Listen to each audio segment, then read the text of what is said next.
Welcome back to our continuing special coverage ahead of President Trump's joint address to Congress. I'm all by myself again, but it'll be all right. But I want to bring in Danielle Alvarez, who served as a senior advisor for President Trump's 2024 campaign. Danielle, you've been in the room. You know the man. You know the preparations. What do you expect tonight? I think tonight's going to be really excited. Normally, we would refer to this as a joint address because typically in a president's first term, his first address to Congress, he might not be able to talk about the great accomplishments that President Trump has just in over 30 days in office. So this really will be a true State of the Union, really talking about that ceasefire and deal between Israel and the Middle East, really talking about bringing down the illegal border crossings, mass deportation of criminals, and just win after win for the Trump administration in the dozens of executive orders that he signed. So I think it's going to be a great evening. He will be talking to two distinct audiences. Of course, he will be talking to Congress. He's going to be flexing his muscles.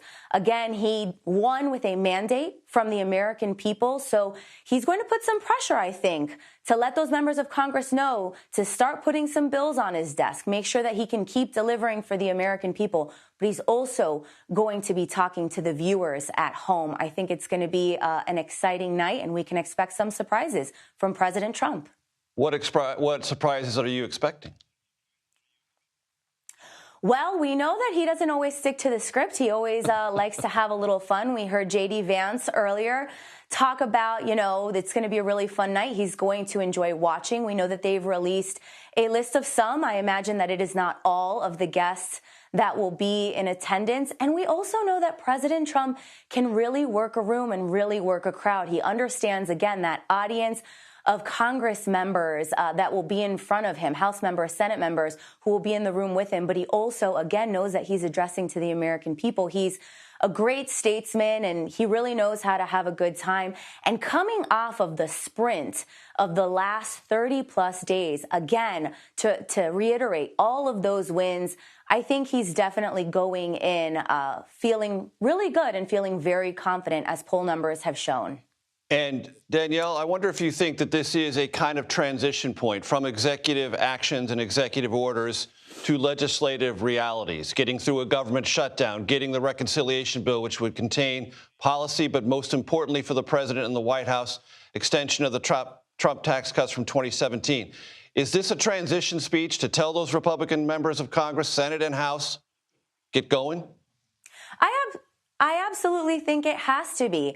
I mean, the president, again, has an incredibly strong team. We've seen with DOJ cutting waste, fraud, and abuse. We've seen the support that he has from the American people. And Congress really needs to step up. I think this is going to be a call to Congress, and it'll be interesting, both Republicans and Democrats, to be able to put bills forward and address the issues facing the American people. You just listed a few. It'll also be interesting for me to see how Democrats in the room react. They've really been on their heels.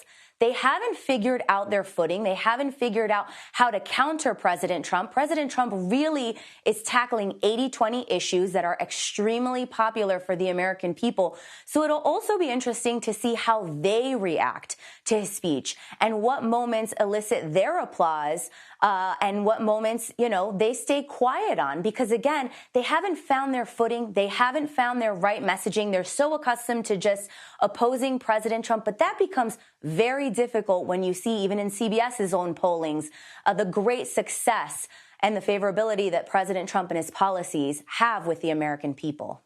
Currently 51-49 in our latest CBS survey. 51 approve, 49 disapprove of the president's handling of the presidency so far. Danielle Alvarez, thank you very much for your time.